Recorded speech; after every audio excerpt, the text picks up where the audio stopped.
Hello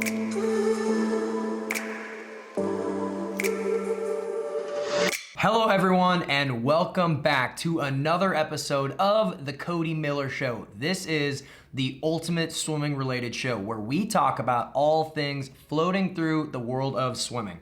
That's racing, that's training, that's current events, breaking stories, tips, tricks, whatever you want to talk about, that's what I'm here for, and some other non-swimming related stuff as well. And guys, we have a lot of fun stuff to talk about. I've got a great show lined up for you. We've got some great topics to dive into today. But before we get started, a little bit about my week. I have had a fun week, guys. I've had a really fun week. If any of you have been following the vlogs, you've seen that I have been swimming with some of my coaches, some of the Indiana coaches more regularly. So we've got Corey Chitwood, who was an NCAA champion in the 200 backstroke, who swam for Arizona. He's our middle distance coach. He's back in the water training. I've got John Long, who was a sprint freestyler from Auburn. I believe he swam for Brett Hawk back in the day. He's fit freestyler. So we got him in the water. We have Yusuf, my buddy Yusuf from Egypt, who you've probably seen in the videos a lot. He's now also an assistant coach at IU. He's volunteering this year, getting his feet in the water, testing out coaching. And so he's full-time coaching, just like part-time training a little bit. So he's like a real adult now. So he's our breaststroker. So we have decided that we want to try and break the Masters world record in the 4x50 medley relay, short course yards. So Corey's gonna swim backstroke, Yusuf is our breaststroker, I am gonna swim butterfly, and John Long is gonna swim freestyle.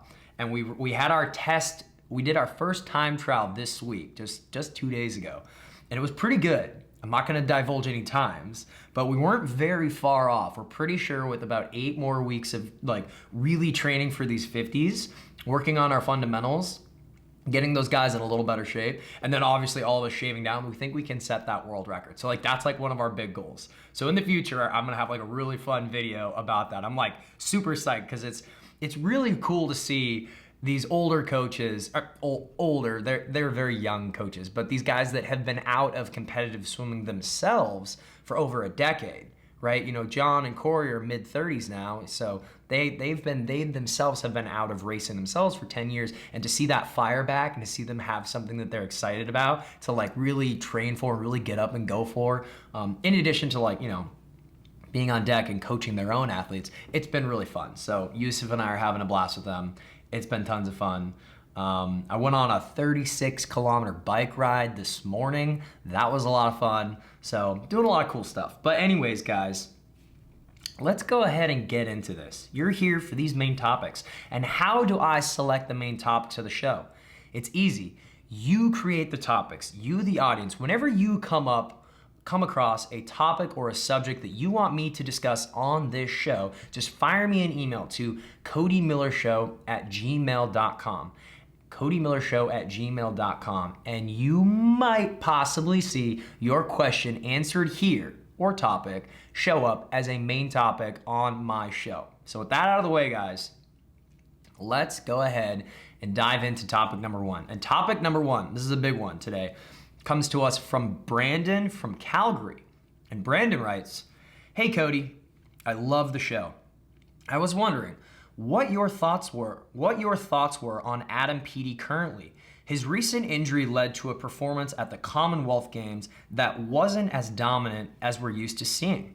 In a recent Instagram post, he said that this was probably his last Commonwealth Games. Does this mean that the greatest 100-meter breaststroker of all time is close to retiring? What does this mean for his legacy? Where does this leave the 100 breaststroke event in the future? Thanks. I look forward to Mondays every single week." All right. Thank you, Brandon, for that submission. And yes, let's go ahead and dive into this. The men's 100 breaststroke, the reign of the great Adam Peaty. The greatest 100 breaststroker of all time, certainly the world record holder. This past year, he's dealt with an injury. He competed at the Commonwealth Games, didn't do as well as he would have wanted to. Obviously, he was probably operating at about 60%. But then he went on to win the 50 breaststroke at that competition.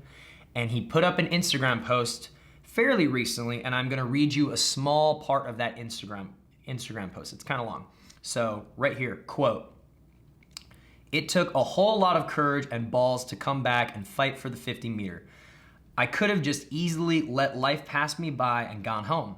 It was the only title I hadn't won in my career, and this games was high likely to be my last Commonwealths. The love for the sport just hasn't been the same the past 2 years, mainly down to burnout and fatigue. I feel a spark and a hunger inside me that I haven't felt in a long time." End quote. So that comes directly to us from Adam Peaty's Instagram, where he said it was high likely to be his last Commonwealth Games. So he didn't straight up say it was going to be his last Commonwealth Games.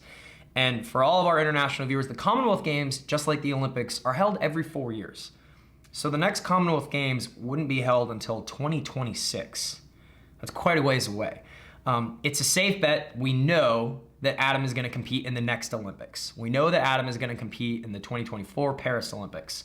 The question then is, how much longer will he go? Will he go another year or another 2 years after that? Honestly, even Adam doesn't know the answer to that. As he said in his post, high likely that he won't be there, but he doesn't know. You never say never. So your question, where does this leave the future of the men's 100 breaststroke? Is the domination by Adam Peaty over, or is it coming to a close? Let's talk about that. So first of all, I remember when Adam set the world record back in 2015, when he first went 57 seconds. I've told the story before. Never forget where I was. That was insane. Then he wins world championships in 2015. Then at the Rio Olympics, he goes 57 low, obliterates the world record. A few years after that, 2019, he goes Project 56, success 56 seconds. And then he wins the Olympics again in Tokyo. Now, I want to paint a picture for everyone out here. People forget about this, but let me just paint you a picture. I remember sitting watching the Olympics, the Tokyo Olympics, summer of 2021, and everyone was talking about what races were up for grabs, who was gonna win. We were all speculating and discussing these things as fans, right? Like, what is the outcome gonna be? And when it came to the 100 breaststroke, everyone just said, well, Adam Peaty domination as always. However, I would like to paint a picture and say that the final of the men's 100 breaststroke at the Tokyo Olympics was the first time in Adam's career where there was real pressure, real applied pressure by a suitable opponent, okay? For the first time, there was someone who legitimately could beat him for the first time in years, and that man was Arno Kuminga. Because we know now what happened. We know that obviously Adam went 57.3 and Arno Kuminga went 58.0, so he won by 7/10 of a second, and it was a big win, and it was him defending his Olympic gold medal. He's the reigning champion. He's the best 100 breaststroker of all time. So that happened. However, in the build-up to that, out of prelims, they were only separated by about 2/10 of a second, 57 mid, Adam and Arno. And then out of semifinals, Adam was a little bit slower, and so was Arnold. They were separated by a little more. I think Adam was 57.6 in semifinals, and Arno was like 58.1. Okay, 0.5 of a second.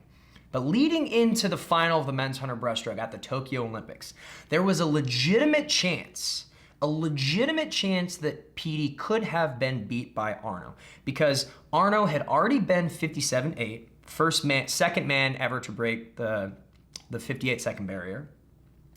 And in theory, if Arno had swam another lifetime best time, which wasn't out of the question, he had already gone 57. He had already broken 58 seconds at that meet currently. And if Adam had just, gone maybe a little slower than what he went in the semifinals, 57 high-ish, it would have been a nail-biter. It would have been close. It would have been a toss-up. Now, that obviously didn't happen. But I bring that up because we now live in a world where Peaty has legitimately been contested. Although it only happened that one time, it has happened. So now the question becomes, what happens to the rest of the field? Is Adam going to continue to dominate, and for how much longer? Well, when you pull up the top 10 fastest male 100 breaststrokers outside of Adam that have swam the event in the last 2 years, there's really only a couple of people that I think could potentially challenge Adam. And the burden here is really on Adam. It really comes down to how fast will Adam swim. If Adam continues to swim 57 mid, if he's able to stay within 7/10 of his lifetime best time of that 56-second world record, which seems very likely, then he's going to continue to win. There's a couple people that could challenge him. Number one, obviously Arno Kuminga. Arno Kuminga's young, he's mid-20s. He absolutely has the potential to be faster, so he could challenge Adam in the 100 breaststroke. You also have the Italian Martineghi, who won the bronze medal at the Tokyo Olympics. He's been 58 low a number of times, so he has the potential to go 57. You also have Team USA's Michael Andrew. Michael Andrew has been 58-1. Michael's issue, though, is he's not very consistent with the 100 breaststroke. I believe he has the potential to go 57. I think he probably will go 57, but it's a matter of he needs to be a little more consistent in his 100 breaststroke performances. He's done really well at the United States trials multiple times, but then when he gets to the big meet, he doesn't perform quite as well. So there's that. And then you have a handful of other guys. You also have Team USA's Nick Fink, who won silver at this Worlds. He's getting a little bit older. He's moving on with his life. It's absolutely possible that he gets faster, however, unlikely. And looking at the rest of the field, there isn't anyone to me that just stands out as like, this is the next guy. So I do believe Adam is absolutely going to maintain his dominance, unless there's someone that comes out of the woodworks that we don't know about, which is possible. We're still 2 years away from the Paris Olympics.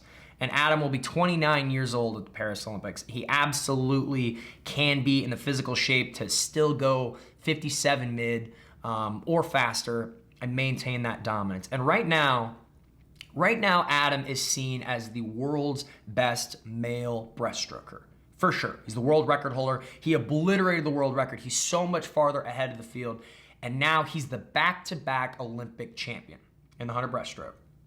However, history remembers medals, not necessarily records. We, the swimming world, remember times. We, the swimming nerds, remember swimming times, remember the records.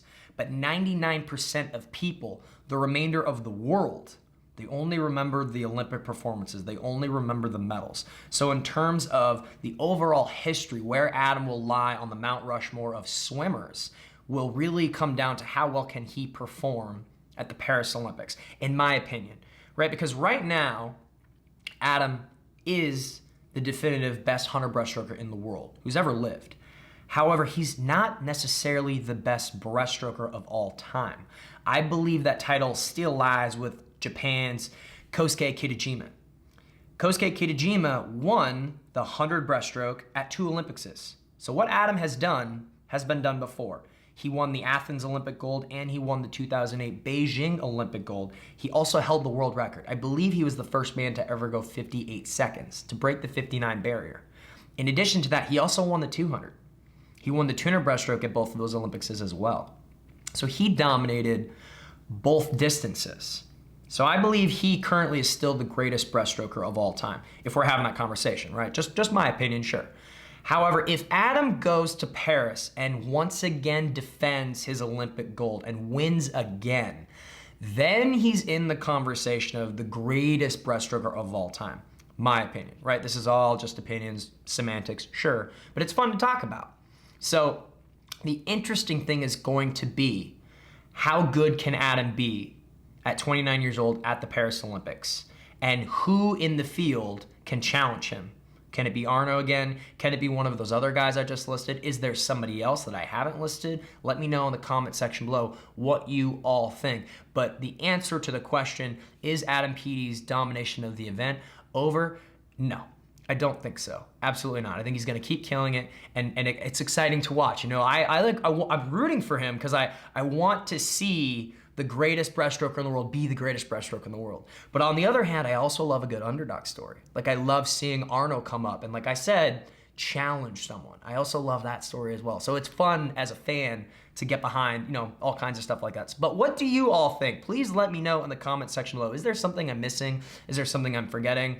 I would love to know that because it's certainly fun to talk about. And thank you, Brandon, for that submission. And now let's go ahead and move on to topic number 2. And topic number 2 comes to us today from Caitlin from Budapest, Hungary. And Caitlin writes, "What's up, Cody? You are the reason I got back into swimming, so thank you. Your Wednesday vlogs are great pick-me-ups in the middle of my work weeks. Now, I'm curious to know your picks for this year's Golden Goggle Awards. I know you said the results are irrelevant, but if you were going to vote, who would you vote for? And who should be the winners? I think we'd all enjoy hearing your thoughts on this awards ceremony. Have a fabulous week. Thank you. All right. Thank you, Caitlin, for that submission. And yes, we talked a little bit last week about the Golden Goggles. I did a whole segment on it. And for those of you out there who don't know, the Golden Goggles are a yearly award ceremony put on by USA Swimming where they honor all of the athletes of the major meet that summer. So if it's a World Championship year, Team USA from World Championships gets invited to this award ceremony. They create these categories. The public votes on their pick for Breakout Swimmer of the Year, the Perseverance Award, all these types of awards. And as I said last week, this award ceremony is... The results of this award ceremony is meaningless. It really is. The more important thing is like what actually happens at the meet that they're honoring. But that's not the point. The point of this ceremony is to raise money for Team USA, is to raise money for US national teamers. That's why they auction off all kinds of stuff, which is really cool. And we talked about that last week. However, because the Golden Goggles are in a few weeks, it's really close, let's go ahead and just talk about these categories. Let's talk about who I think should win these categories, because I've had a lot of people ask about that. So let's I guess have a little bit of fun here and dive into this.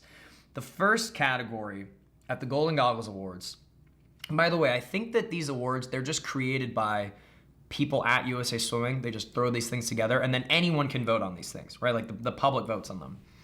The first category is Male Athlete of the Year, and the nominees are Bobby Fink, Carson Foster, Nick Fink, and Ryan Murphy. So, if you asked me, Cody, who do you think should win this award?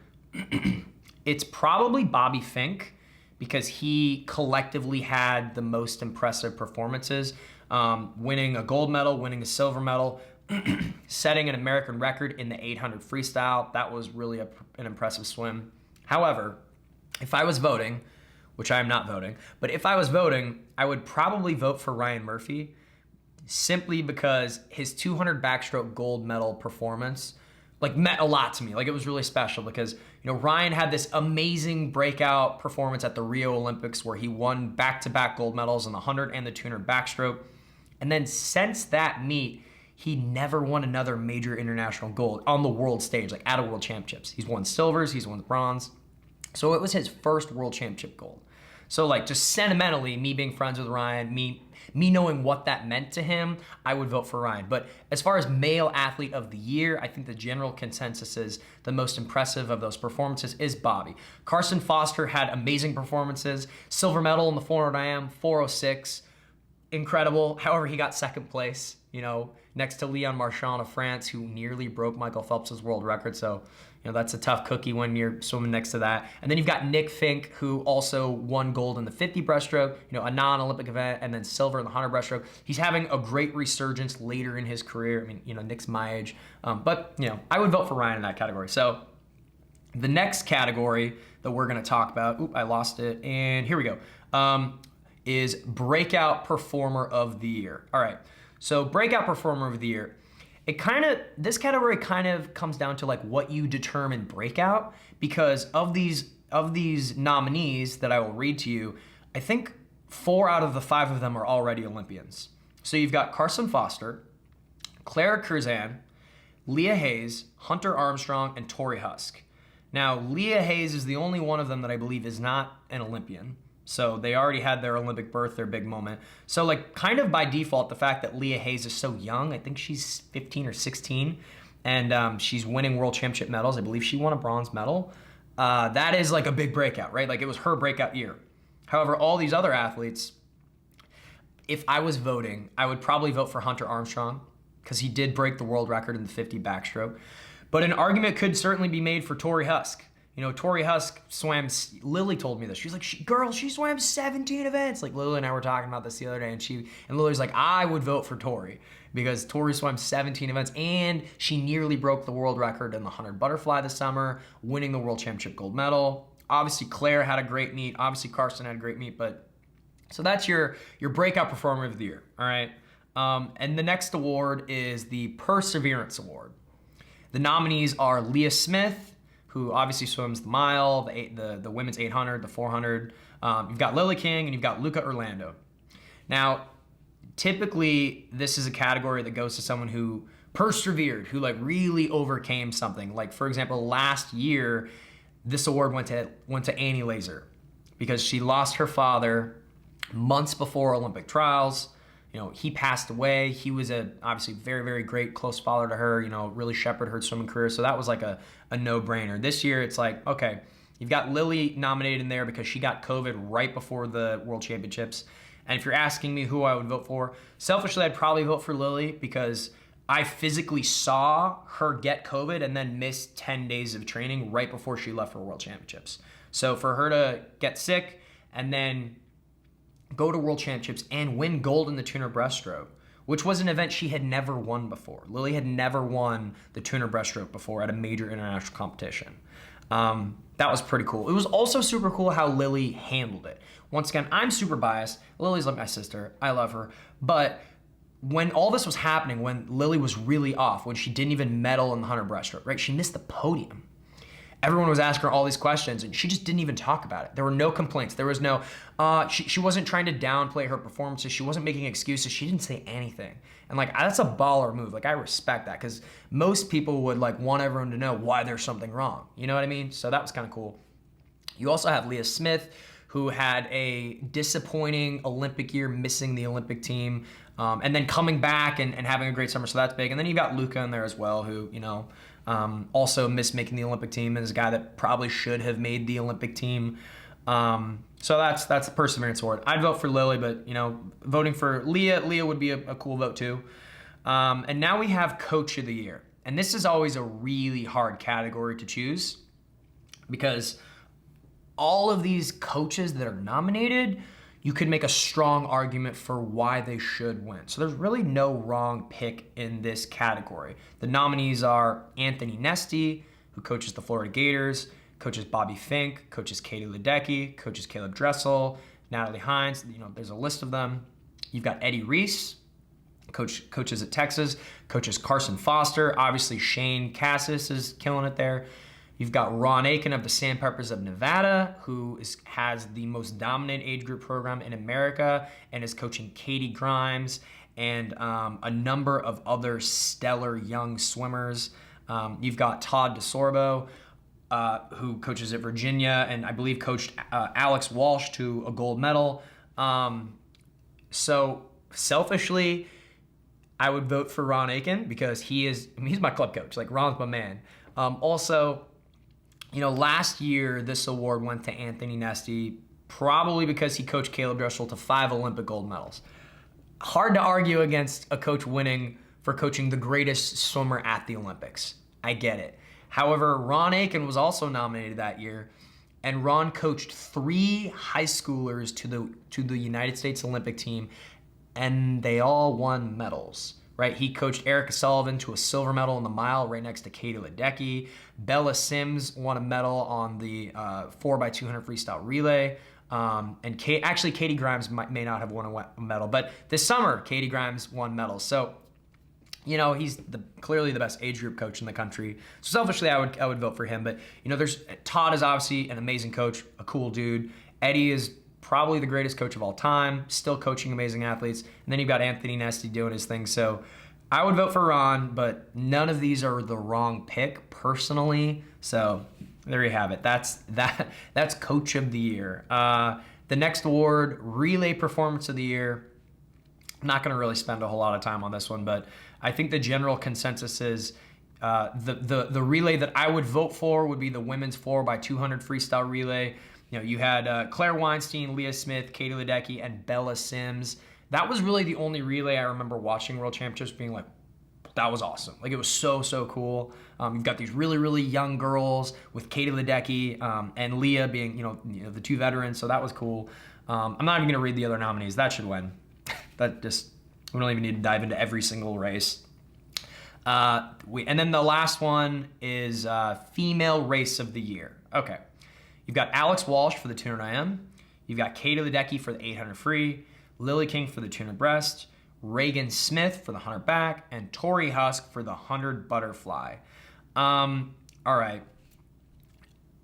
I would probably vote for Tori Husk's 100 fly because she just missed the world record. Alex Walsh's swim was great, but on the scale of how fast it was, it's nothing like. I mean, it was fast. It was 2:07:13. So that is really, really fast. So I guess that is actually. So I take that back. That's a really, really solid pick. Ledecky's 800 freestyle swim, just based on her performances in the past, her times. Yeah, she won the event, but like, it's just, we've seen it before. It's not as impressive in her overall repertoire. So I wouldn't vote for that. Lily's 200 breast was a cool race because once again, we knew the backstory of what she went through, getting COVID, never winning that event, being having a gutsy swim, taking it out fast, and then winning. That's really cool. The time wasn't really that impressive. She would be the first person to tell you, be like, that time wasn't that great, but who cares? You're a world champion. Reagan Smith's 100 backstroke was really good, but time wasn't all that impressive. So I'm gonna go with Tori Husk's 100 fly. That because she just missed the women's 100 butterfly world record, and you've got to put it in context. The week-long competition of world championships, she swam 17 races. And she still almost, said that. So that's impressive enough. So, and I covered male race of the year at the top. So that's all those races. So that's who I would vote for. Once again, this award ceremony is meaningless. It means nothing. But it is cool to honor the people that we look up to, the people that we aspire to be as fast as someday and to speculate as fans. It's a part of fandom. It's fun to talk about this stuff. But most importantly, like I said, all the items that get auctioned off, all the ticket sales for going to the competition that we talked about in last week's video, all that money goes to supporting U.S. national team swimmers, and they need the support, which is why I'm happy to talk about the stuff, which is why I'm proud that an event like this exists to support our team. It's important, it's great. So what do you all think? Who should win these awards? Did you vote? Who would you vote for? Let me know in the comment section below, and let's talk about this. Thank you for that question, Caitlin. And now let's move on to topic number 3. And topic number 3 today comes to us from Mark Curzan from North Carolina. And Mark writes, "Hey Cody, before I get to my question, I wanted to share a sincere thank you for what you do for the sport of swimming. I haven't missed a vlog and I really enjoy the new show. My question is about social media. Publications like SwimSwam and Swimming World make their money writing articles and getting clicks. True. What gets me as a dad is reading the anonymous comments that follow the articles. It's so easy to write hurtful comments when the author can hide behind a fictitious name. With your celebrity, I'm sure you have encountered your fair share of social media scrutiny. I'm wondering, what skills have you mastered to deal with these issues, and any books or words of wisdom you could share? One of Claire's coaches had a saying, rise above the noise. Good advice, but difficult to implement as a naive teen just getting started in her career. Thanks for everything. Claire and I share your love for the Wizarding World. We love your Funko Pop collection. Thanks."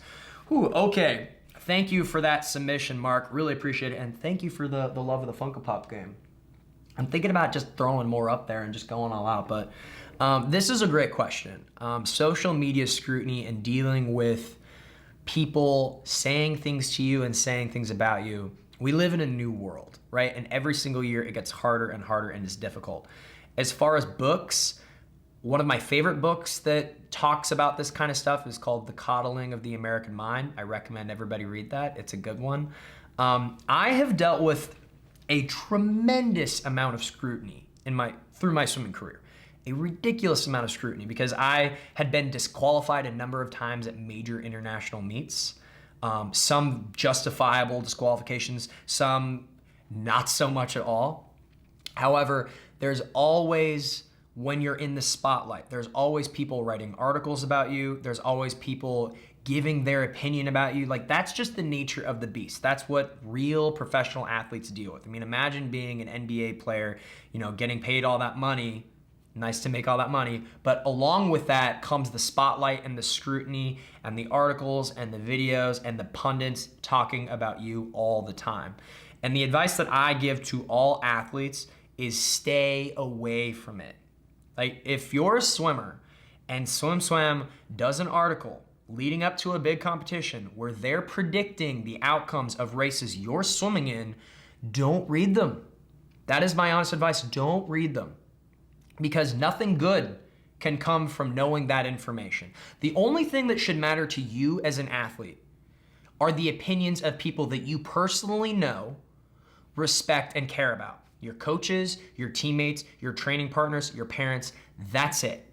Nothing else should matter, right? What people who have never met you think about you means nothing.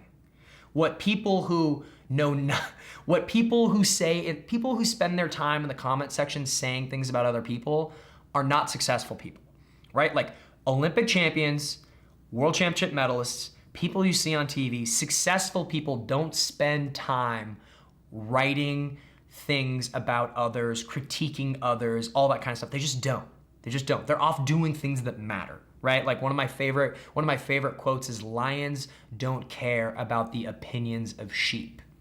So I implore younger athletes, especially young national team athletes, when these things come up, avoid them. I know it's difficult, I know it's hard, but nothing good comes from that. And then you have the trickier thing, right? It's easy to say, don't read things about you, right? Do your best to avoid that stuff. Okay, cool. It's another thing, it's another beast in itself to deal with the comments that happen like on your own Instagram page when you're posting, say you're at a national team camp and you're posting photos of you at the beach or training or whatever. Well, now you're starting to gain followers and now, people can just say whatever they want to say in those comments. So it's tricky because on one hand, you want to read some of the comments from your friends, from people that you know, but once you gain a little bit of publicity and you have other followers, people that you don't know, a lot of times it becomes a game for trolls to just start trolling, The reason that I never read SwimSwam comments, I do not, is because I have read some horrible things about me, like horrible things. And one thing that I realized is that trolling has become a thing. Like it's a game where people just say horrible things to garner a reaction out of you or someone else who's also paying attention, right? Like it's not real. Like our interaction on social media via text is not real. And that was hard for me to come to grips with and to understand. But like, okay, I have personally seen someone say something in the comment section about me saying, what Cody Miller did is unforgivable. He should die or never be allowed to compete for this team ever again. Like I've read worse things, like really, really bad things about myself, okay? And when you read something and you don't know who it's coming from, when you don't have a face to attach to the critique or the comment, it sticks to you in a weird way.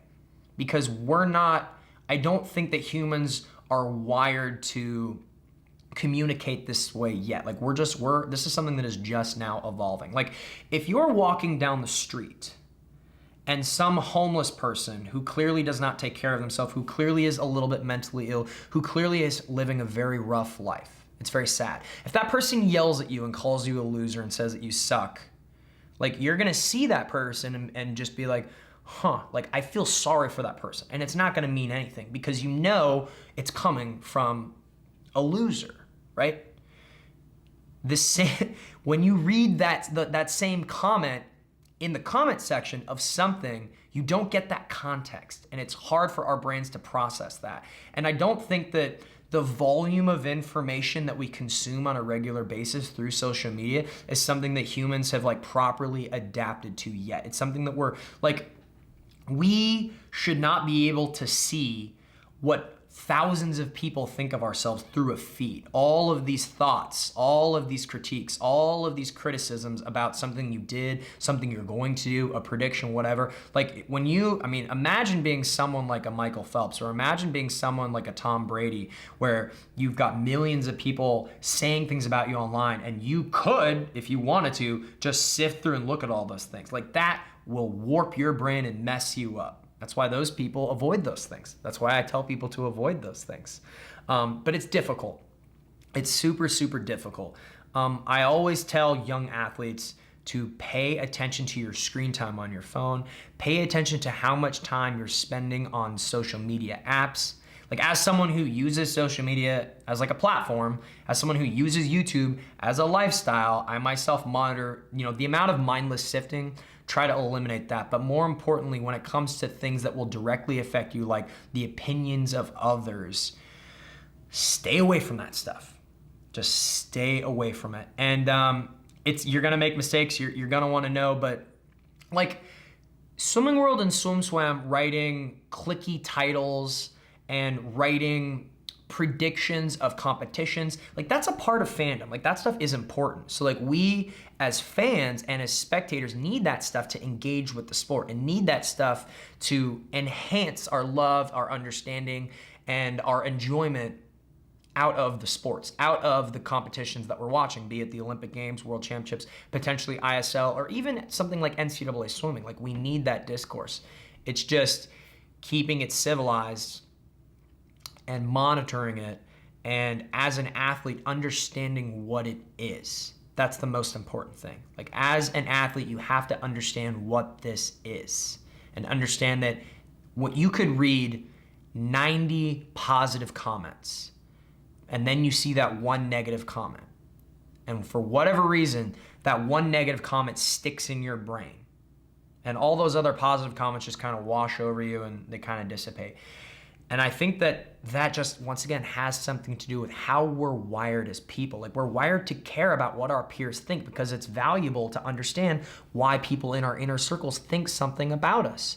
It's important for us to understand why our coaches, our teammates, people that we interact with think the way that they do about us. That's a skill, right? That's a valuable skill that we've developed as people. And now we're getting that kind of insight from all these other external forces. And we have to deal with knowing that. And along with knowing that, you've got to walk that fine line of how to properly utilize social media, how to properly engage with your audience or people who follow you and not. And it's a learning curve. It was very, very difficult for me. It was very, very difficult for me to see a lot of the things that have been written about me. And then ultimately, the best decisions I ever made leading into some of my best meets were when I just totally put on the blinders and paid no attention to any of it. That's the best thing that I would say anybody could possibly do. But anyway, that's my 2 cents on that. Hopefully that helps give a little bit of insight. Thank you, Mark, for that question. Really, really appreciate it. And thanks for writing in, man. Super, super appreciate it. Okay, and now let's move on to topic number 4. And topic number 4 today comes to us from Teresa from Spain. And Teresa writes, "Hola, Cody. I've watched you for years now, and I've never seen you mention alcohol. I know you keep your vlogs family friendly, but I've got a serious question. Do you drink? More specifically, what are your thoughts on drinking for athletes? Could you share some of your experiences with us? How common is drinking for elite athletes, and was there ever a time when you overindulged? I really hope you answer my question because I think there's a lot of young athletes out there who would benefit from an honest discussion about this. Keep on the great content. Thank you." All right. Thank you, Teresa, for that question. And yes, I don't really like drinking. I personally don't. I'm just not really a fan of many alcoholic drinks. But let's go ahead and talk about this. I have a different relationship with alcohol than most people because I grew up the son of a drug addict and an alcoholic. Now, I love my dad. I do very, very much. But my dad was an alcoholic since as young as I can remember. And as I got older, through high school, I saw what his alcohol and drug addiction did to him. And it ruined his life, and ultimately it ended his life. And so I firsthand saw the worst aspects of what alcohol can do to you. And because of that, I never drank alcohol until I was almost 22 years old. I didn't have my first drink of beer until I was almost 22 years old. And that was a personal choice. Like, I remember being, when I got to college my freshman year, like, the team would have team parties and the team would drink, and I was always just that sober guy. And it was for no other reason than I was really scarred by what I had witnessed with my father. And then also I knew, because I had good coaches that talked to me about this kind of stuff. Honestly, I knew that like it was not going to help me perform well, right? Like alcohol is a detriment to your training and your performances. Period. End of story. Everyone knows that. It just is.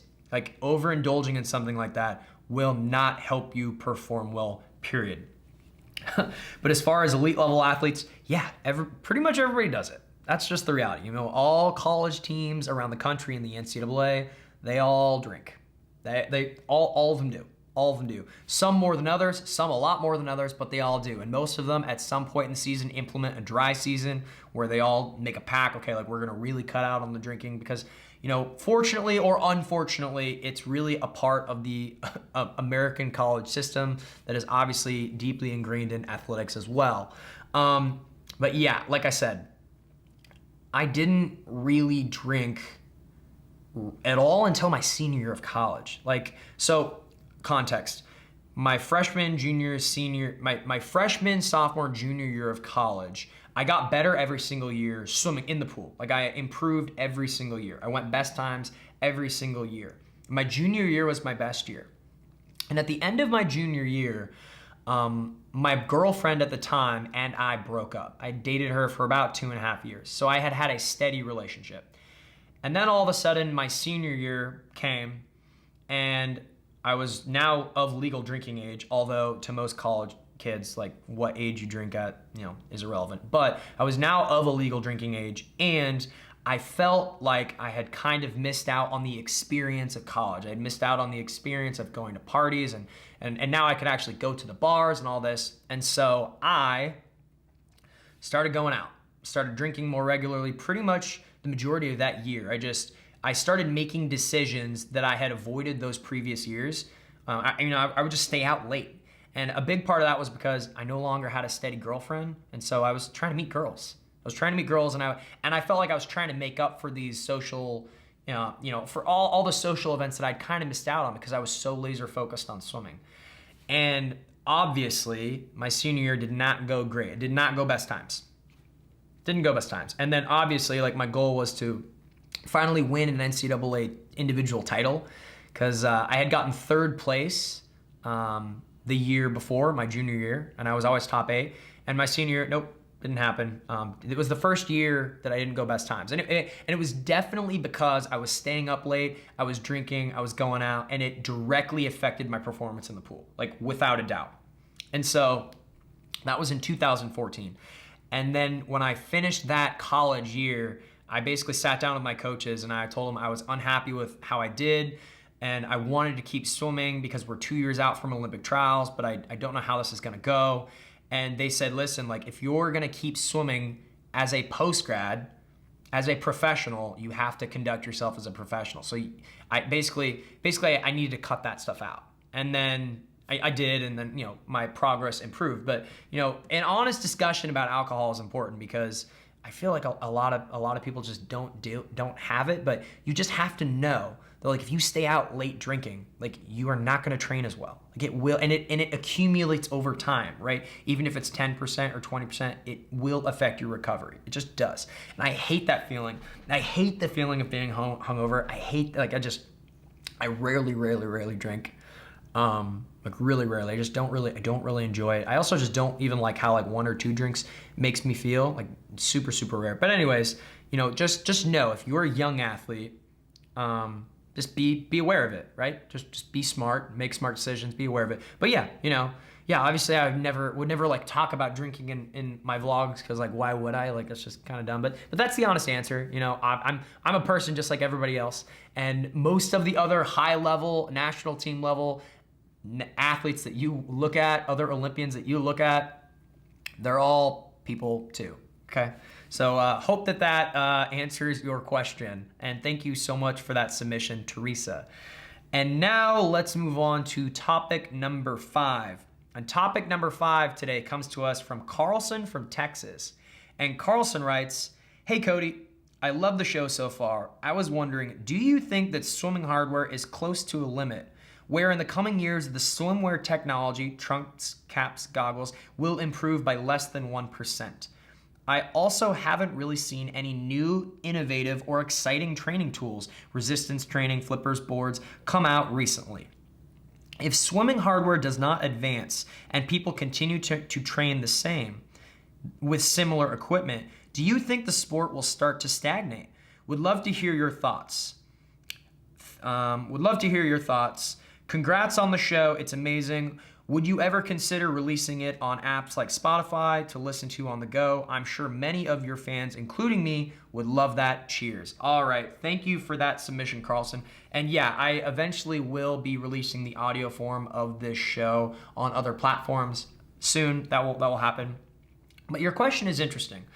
As far as training tools that we have, traditional training tools, fins, paddles, snorkels, forms of resistance, parachutes, pulley systems, stretch cords for assisted and resisted training, I think that's kind of the peak. I don't think there's going to be much improvement in those forms of technology for training. Like, I think that's the way that it is, and people are just going to get smarter about how they continue to implement those things. That's one of my favorite things, is how we implement certain pieces of equipment, like the drag mitts, the drag socks, how Ray incorporates those into different sets. That's the fun part about our sport. You know, other sports like track and field, there's only so many different ways to run, but there's so many different ways to swim with so many different pieces of equipment, which makes it really, really fun, all these different drills and stuff that we do. So no, I don't think that because that kind of stuff, it is what it is, that's going to have no bearing on whether or not the sport stagnates. And I don't think that the sport is going to stagnate. I think all the events across the board, I still believe that swimming is in its infancy. I still believe that we are a young sport that, like, I think in 20 years, we're going to look at the times in 20 years compared to now and be like it's just, all the records are going to keep getting, like, that will happen. But as far as swimming technology, there are things that will change and will continue to improve that will help push that needle forward and help propel us into a much more advanced level of swimming. Things like the polar heart rate training system. That's something that the IU team uses. I've shown it in my video before. It's a little chip that you're wearing in your swim cap that tracks your heart rate, you know, all those kinds of things. You've got new forms of technology like that new pair of goggles, I think it's called Form, that does a lot of swimming analytics in real time that displays on your goggle.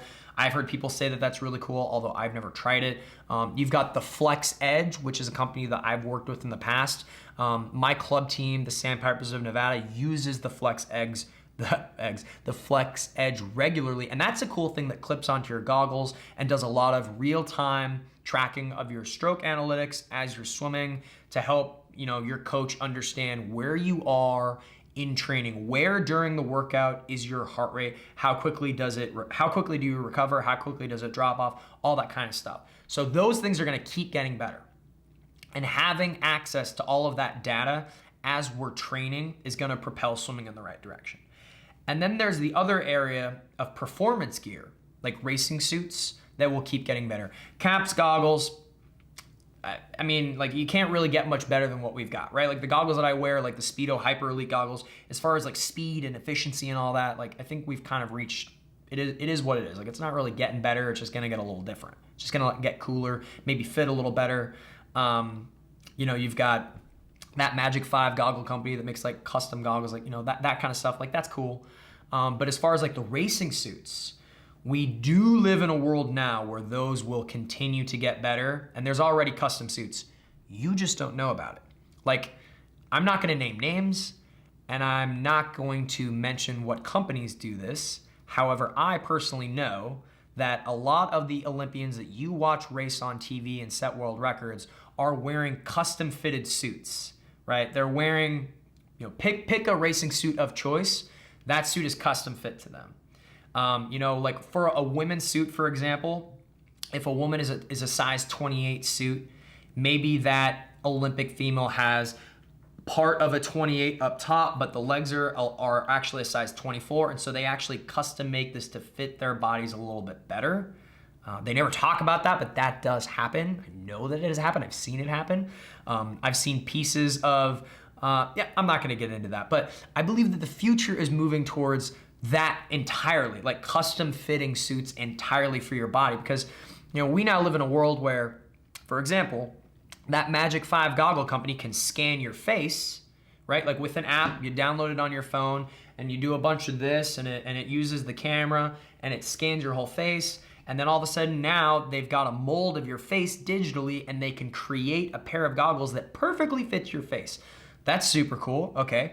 I think that in 10 years, 15 years, 20 years, we're gonna be able to do that, but with our whole bodies, and you're going to get a fully customizable, perfectly fit racing suit for you. That will obviously push the sport forward where everyone has their own personalized custom racing suit. So swimming technology, all this kind of stuff, you know, whether it's the training equipment we use, whether it's the tracking data, the analytic stuff to help us train smarter, or whatever it is, all that stuff certainly comes into play for the overall performances of our elite athletes and as you know, just us swimmers as fans. I find this stuff very, very interesting. So anyway, that's enough on that. Thank you, Carlson, for that submission. But the answer is no. We're not going to stagnate. None of these things are going to cause us to stagnate. If anything, all of these things are going to help propel us to mature more as a sport. So thank you, Carlson, for that question. I greatly appreciate it. Okay, and now let's move on to our final main topic of the day. Topic number 6 comes to us today from Shanice from Detroit. And Shanice writes, "Sup, my boy Cody. I saw in an interview a while back that you like Toy Story. That's one of my faves. I was wondering which Toy Story movie is your favorite and why do you like it? Also, are there any other animated movies you really enjoy? Thanks, baby doll. Keep bringing on that awesome swimming content. Love ya." All right, thank you, Shanice, for that submission. And yes, Toy Story is my all-time favorite animated franchise. The Toy Story movies are amazing. A few different reasons. I remember as a young kid, I used to have these Bionicle toys. They're kind of like Lego pieces, but you know, you'd create these little like creature things. And I used to like imagine like, what if they came to life? You know, like the idea that your toys came to life when you weren't there or when you were sleeping is something that I think resonates with all children. Like we've all played make-believe with toys. And so that like was just like a big spark that excited me. So I loved the first few movies when I was younger. And then as I got older, I am exactly the same age as the character Andy in the Toy Story franchise. So in the Toy Story franchise, Andy is the owner of all of these toys. And in Toy Story 3, a big seminal moment in that movie is when Andy finally goes off to college and he gives away his toys to a young girl. And that movie came out in the summer of 2010. And the summer of 2010 is when I left for college. And I saw that movie in the theaters with my mom.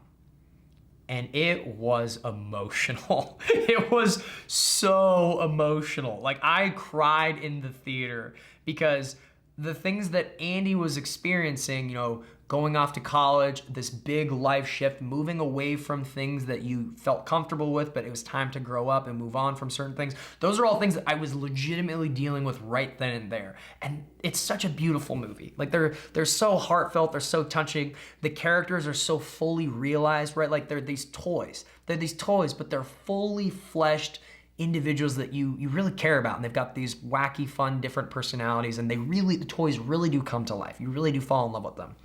And I love the character dynamic between Buzz and Woody and all that stuff. So I love that franchise, mostly for that reason. Like I said, because of the sentimental reasons I have with Andy.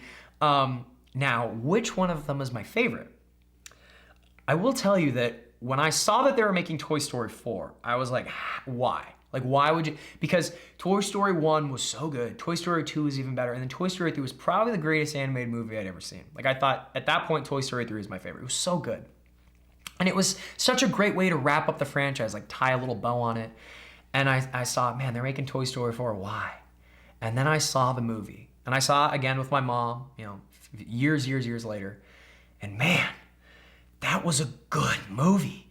It was a movie that dealt with midlife crisis and like an existential threat of not knowing what your identity is. You know, because in Toy Story 4, Woody, the character Woody, realizes that his owner, the person that he cares for and takes care of, and his sole purpose is to bring happiness and support to this human owner, is no longer needed. So like, who are you without that purpose? Like, right? It's like me looking in the mirror and saying, okay, who am I without swimming? Who am I if not an athlete? Who are you without whatever it is that you measure yourself as?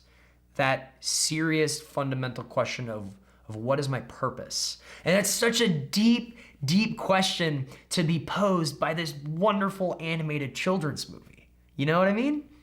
And I loved it, and Woody goes on and finds the love of his life and eventually, moves on with his life. And it's just beautiful, beautiful story. But one thing that I love about Pixar movies, and particularly the Toy Story movies, is these are wonderful stories that just so happen to be kid-friendly. They're not children's movies because the majority of the subject matter that takes place in these movies goes right over your head. The majority of the things that happens in these movies it's really heavy stuff. Like, it's really, it's so relevant because they pull from real life, but it's animated and it just so happens to be child friendly, so I love those.